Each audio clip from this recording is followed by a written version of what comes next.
Le monde créé par Louis Ferraud au cœur du faubourg Saint-Honoré exalte la femme sous toutes ses formes, dans ses ateliers comme dans les peintures qu'il a réalisées lui-même. Mais le goût de la simplicité qui s'exprime si spontanément dans la fidélité d'un animal familier, par exemple, a-t-elle sa place dans l'univers sophistiqué de la haute couture? Alors, Louis Ferraud, ce bureau, c'est le bureau de qui? De l'écrivain, du couturier? Non, c'est mon refuge. Je ne sais pas si ça peut s'appeler un bureau, c'est un assemblage de bois assez étrange, mais en réalité c'est un refuge. Le refuge pour un bonhomme comme moi, qui vit dans cette espèce de fureur, qui est une maison de couture. J'aimerais vous raconter, par exemple, ce qui m'est arrivé en Allemagne la semaine dernière. Je présentais une collection et je faisais répéter une collection dans un grand hôtel allemand. Et dans ce grand hôtel allemand, tout me paraissait absurde. C'est-à-dire que je surveillais la présentation, j'étais dans le fond d'une énorme salle, devant moi passaient des porteurs de chaises, la musique hurlait, les mannequins défilaient en se disant des trucs que j'entendais mal. J'avais à régler les éclairages, j'avais à régler la musique. Et en plus, il y avait une équipe de footballeurs qui étaient là, qui venaient voir mes filles, qui traversaient toutes les 2 minutes en portant des paquets imaginaires, c'est-à-dire en trimballant des chaises qu'ils avaient déjà portées.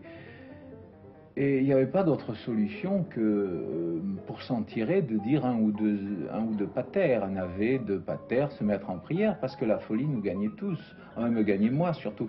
Je crois que j'aurais eu mon chien, je me rassurais, je me serais calmé, j'aurais peut-être été un tout petit peu différent, peut-être un petit peu meilleur. Et quel âge a Shiba là? Shiba, 7 ans, je crois, 6 ans, 7 ans, quelque chose comme ça. Elle est arrivée dans une boîte ici, perdue, et puis elle a ouvert les yeux sur le monde, et le monde c'était moi. Et depuis, je crois que je suis pour elle le monde, c'est-à-dire je lui donne à manger, je la sors, je vais l'amener, se balader, je lui présente des gens, des autres chiens s'amusent. Je crois que c'est un chien pas très malheureux. Enfin, j'espère que c'est un chien pas très malheureux. J'ai peur quelquefois peut-être je l'empêche justement, peut-être que sa vie ce serait d'être dans une espèce de forêt démente, de courir après des oiseaux et des papillons. Alors j'essaie quelquefois de l'amener courir après des papillons, alors c'est ridicule parce que je suis obligé de courir moi aussi, c'est pas possible, les Provençaux ne courent pas après les papillons. Comment se déroulent un peu vos journées? Vous êtes un homme très occupé qui en... Non mais ce chien ne me quitte pas, c'est-à-dire le matin elle me sort du lit, elle me prend la main, elle me tire hors du lit, elle me descend à mon boulot, elle m'y accompagne, elle surveille les gens, elle aboie après les porteurs de paquets, pourquoi on ne sait pas. Elle me suit au bistrot, je vais assez au bistrot facilement, et je ne veux pas picoler, on va prendre des cafés crème avec des amis, mais elle est toujours là, elle surveille, elle attend un morceau de croissant, elle aime se balader, elle aime les gens, je crois, en dehors des porteurs de paquets, bien sûr. Et il y a toujours eu des chiens, des animaux dans votre existence? Ah oui, j'ai toujours eu des chiens, toujours des chiens, oui. Il y a eu 3 ou 4 chiens qui ont vécu ici, qui sont partis, qui m'ont laissé, qui sont restés, qui sont morts. Enfin, oui, j'ai eu des cabots fabuleux. J'ai eu un cabot un jour qui m'a obligé pratiquement à être propriétaire d'un troupeau. J'avais un chien un peu dans la classe de Shiba, mais qui venait des Pyrénées, lui qui avait de longs poils, une bonne tête. Et un jour, un berger passant à Arles dans la rue principale m'a dit « Votre chien, il vaut une fortune. » Alors j'étais surpris et heureux. « Est-ce que vous ne pourriez pas me le donner, votre chien, ou me le vendre ?» Ça ne se vend pas, un chien ne se vend pas ni se donne. Et puis j'ai oublié ce truc, il est revenu 1 an après. Il m'a dit, votre chien, vous savez, je l'ai vu, il vaut toujours une fortune. Des chiens d'espace comme ça, il n'y en a plus. Ils sont appelés à disparaître. Ils vont partir, c'est peut-être le dernier. Alors moi, je suis vieux, a-t-il ajouté, et j'ai 6 chèvres du côté de Barbegal. Si vous me prêtiez votre chien, il serait plus heureux qu'avec vous. Alors là, il avait touché un espèce de moteur, le chien doit être heureux, donc je lui ai prêté mon chien pour qu'il soit heureux pendant quelques jours. Pendant quelques temps pour qu'il court un petit peu, qu'il se balade dans la nature, entouré de bestioles, etc., etc. Ce type est revenu 15 jours après, il m'a dit, j'ai plus 6 chèvres depuis que j'ai votre chien, j'en ai 25.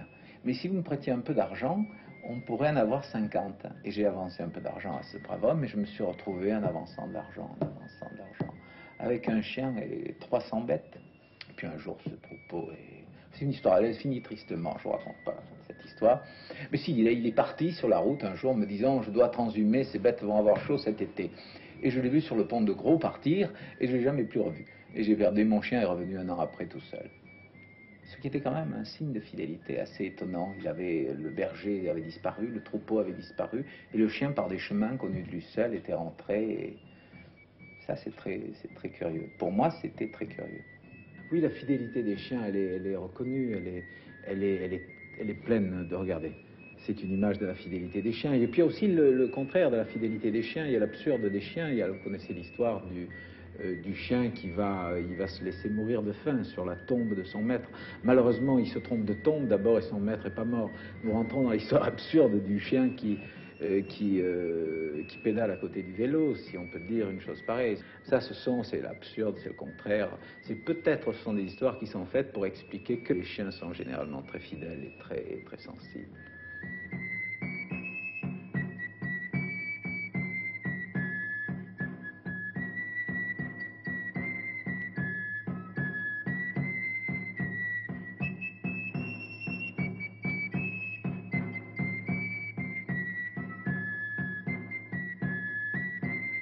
À partir du moment où les gens seront heureux, ils aimeront autour d'eux.